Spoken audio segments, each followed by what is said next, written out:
What do you know? Another video on the Impala. Pretty decent day out here, kind of cloudy, wind's blowing, that's not fun, but it's not raining, so it's not bad. I did get to drive it a little yesterday. I did have a speed parts box show up yesterday that I didn't order from Competition Products. So it's from my good buddy Larry, who works at Comp Products. This box shows up with a conversion kit for the points distributor and a coil. So, and he's always doing something awesome for me. Much appreciated. So I'm going to install this today and go through the valves. I got a few little noisy. Sorry about the wind, it's terrible today. But I'm gonna try to throw these in today. Hopefully I can get it done. I'd like to drive it a little bit more. I'm gonna get everything removed out of the way. It says remove distributor, but I'm gonna try to do it on the car. I've also got I think that coil says it must mount vertical. You can't lay horizontal. I can also ditch the ballast resistor, which is good. So I'll just spin my coil bracket where it's mounted vertical and rivet it back to the heater box. I'm gonna get this stuff removed and we'll get down to business, and I'll break the camera back out and we'll walk through this ignition conversion together. So stay tuned. All right, what's in the box here? You got some directions, the ignition, pretty simple. This has magnets on it, C8 magnets per cylinder. That's the pickup, and a bag of doodads, washers, terminals, a grommet, and a box. Part number 1181 for GM V8 up to 74 points, up to 74 point style distributor. So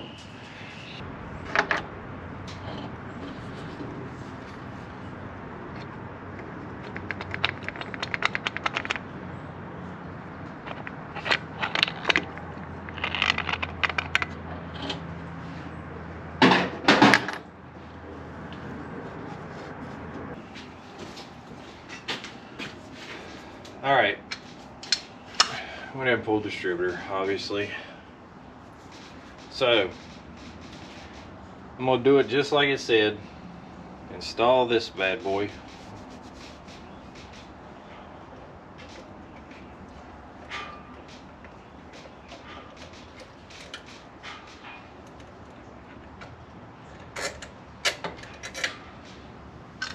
Guessing we get these screws out, because how else is it gonna bolt down?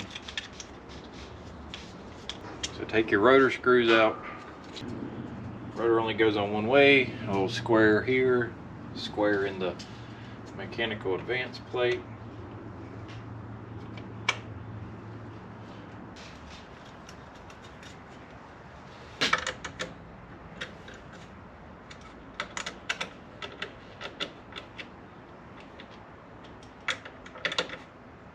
Just snug.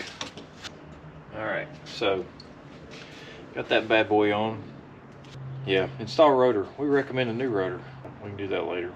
And secure the 632 nuts with flat washers. These flat washers are the two thick ones. The thinners, blah blah. And install this bad boy. You gotta put your old hardware back in. Alright, this thing does sit kind of crooked, like high on one side, to the point where it does touch. So I'll try to get that sorted out if I can get it to bend.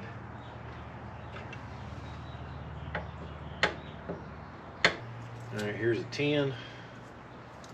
I set a max of 60. I know what, let's use our new mics.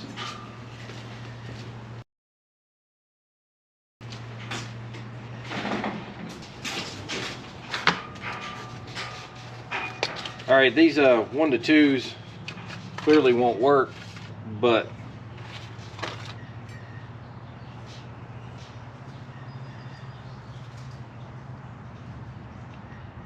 we can use the standard to check the 0 to 1. And what I mean check is to see if they read right. So we'll spin this out to 1 inch.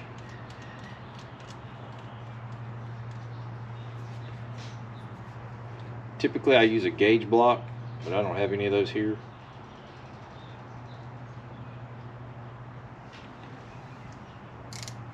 That's a clutch. That's how you check the tightness, not the spinning of the big part. It is about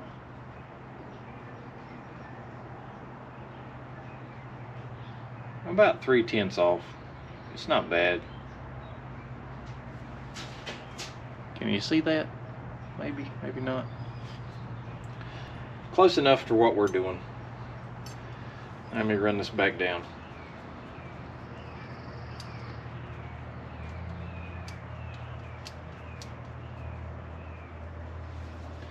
We're looking for 60 on the max.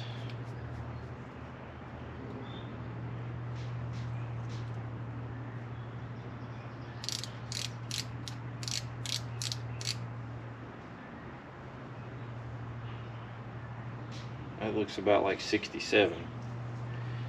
So that one I can't read, that's the 30, I feel sure. That might be 36 thou. Here's a 32. Just check it, see what it comes up with. These things are dirty, so that would affect them. Yeah, it's reading 33, but it's got some rust on it, so I'm sure that has something to do with it. Let's see what else is here. Here's a 28. It'll probably read 29 because there's garbage on these things. 29 5/10. Can you read that? No. Those already came in handy. So we got 60 on our high. What'd I do with that 10? Anybody see it? There's a 16. 8, 10. 10 on our low. This thing is still cockeyed. I'll show you. See it right there? High on this corner, low in this corner. It says you got to bend it. So, alright, let's check our max here. Push the distributor shaft up at the gear, like that. What do you know?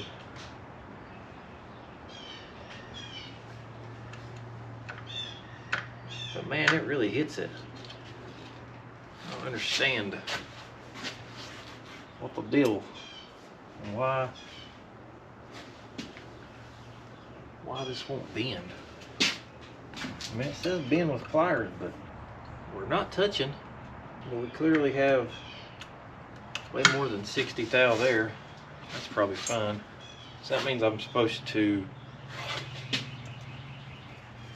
let's see, this would be about 90 thou, 90, 96 thou. And that fits. So it said these washers. Now push the distributor shaft up, rotate highest point between the module and the ring no greater than 60. You'll need to place shims between the gear and the housing to prevent the gap from going over 60. How thick are these? Back to our new to us micrometers. These are 30 thou. So one washer may be enough. So what we need to do, or I'll get a punch and I'll knock that roll pin out and we'll pull this gear off. Gently put that in the vise on the gear. Let me go grab a punch and a hammer. It's one of these two, I'm sure. That one will probably work.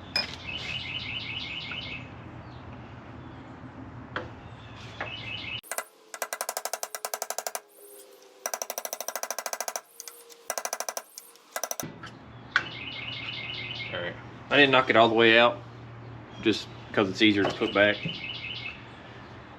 So those washers will go in between this plate and the top of this gear. Now this gear does have some wear, but it's not too terribly bad. See, there's already a washer there. So we're going to toss on one more. Matter of fact, I'm going to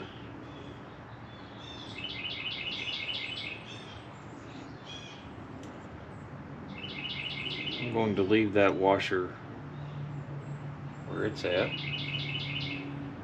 Is there one in between? No.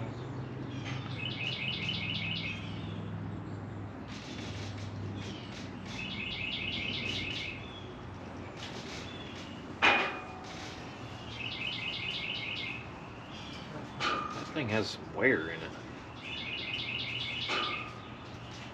Maybe we'll do both of these.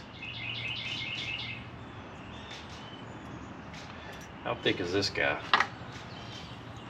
Ugh, I typically would never pick up tools with dirty hands like this. It's 24 thousandths. These were, I think this would give me 70.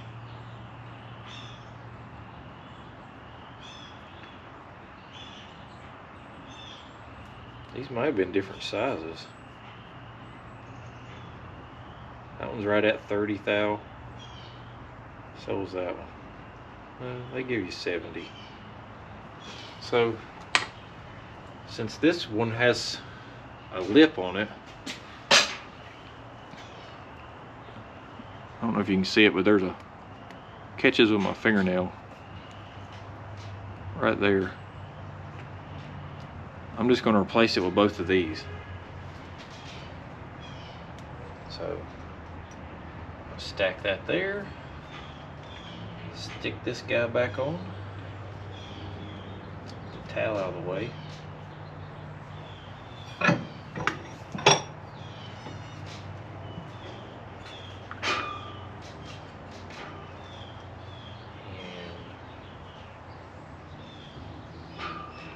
gently slide, drop that in the dirt.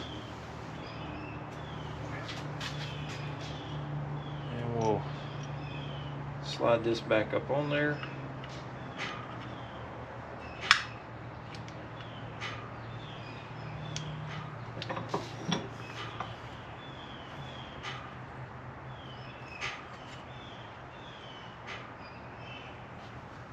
What I'll do is I'll take my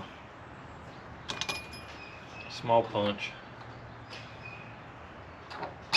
line the hole up,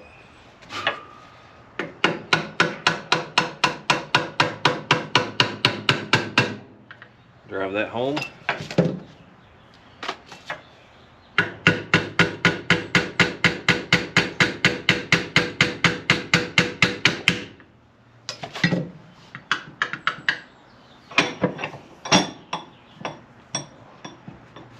Put this back in the vice like our clearance. Alright, keep these together. Up. Pretty close. We'll try it there. Alright. What step are we on now? Alright, we've checked our double check.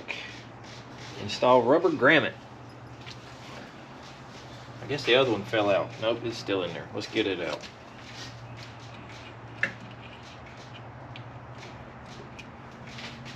Old rubber grommet, it's pretty much turned to petrified rubber grommet. So let's put this bad boy in.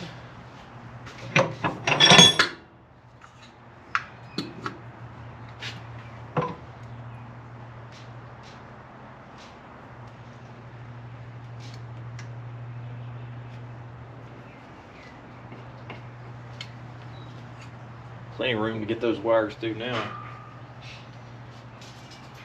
I don't know what brand of wire this is. I'm sure it's like a TRX wire, but it is, man, that stuff is like super soft and flexible.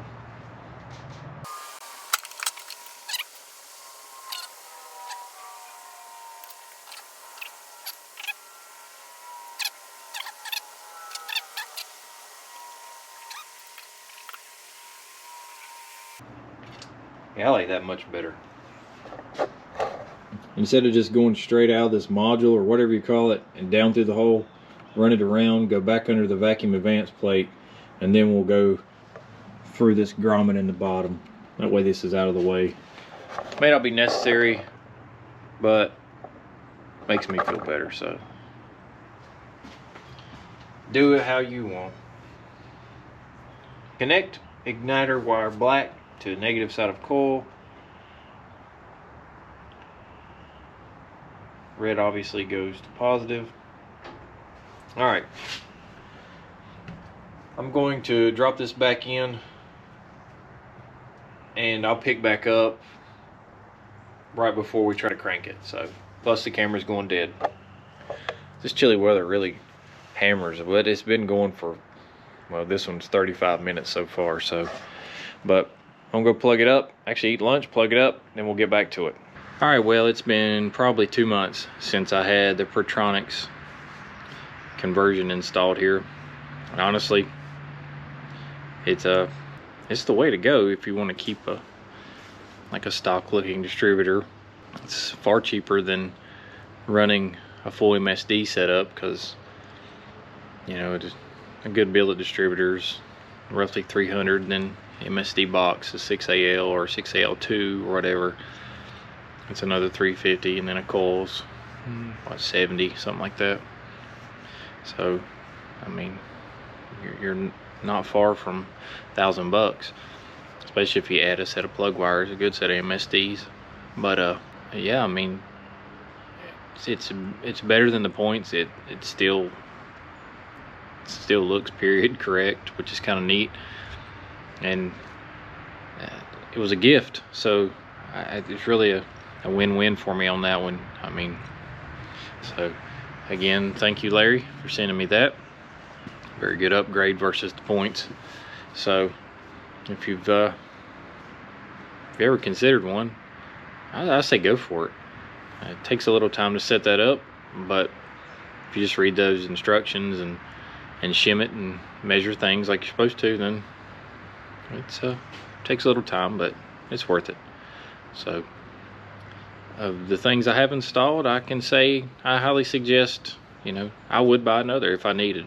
But I mean, if you're high performance and you need, I would like to have a rev limiter, but you know, if you need a more performance ignition, because you have, I mean, this is basically a stock motor, you know, so I mean, it doesn't require much to light off. So, but if you're just looking for an easy upgrade and you can't fit an HEI, a big cap HEI, then I would definitely suggest to go with the Pertronix conversion. So thanks for watching. Don't forget to like, share, subscribe. We will definitely see you on the next one. Later, folks.